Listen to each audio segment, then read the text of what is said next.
sources are telling CNBC-TV18 that intense negotiations are on between the US and India for finalizing a trade deal before the reciprocal tariffs kick in. This as Commerce Minister Piyush Goyal is holding discussions with the US Commerce Secretary Howard Lutnick in an effort to expedite the first tranche of the India-US bilateral trade agreement. Parikshit is joining in now with more on what his sources are telling him. Parikshit, good afternoon.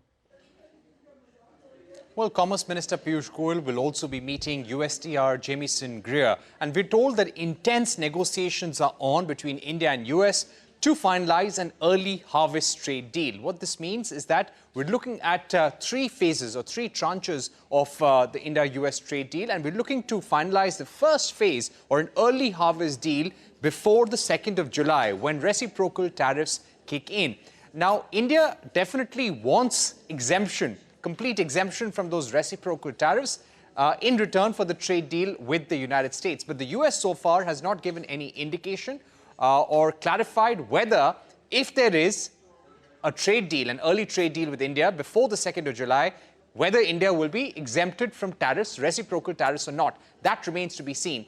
However, all efforts are being made to have a deal as soon as possible. In fact, we're told that India has put forth a very strong proposal for an early harvest deal covering goods and services, a wide spectrum of goods and services, including automobiles, electronics, and non-tariff barriers as well. We want 0 for 0 tariffs in the India-US trading partnership. The US, on the other hand, wants to impose a 10% tariffs on all goods coming from India into the US market. Let's see where things finally land.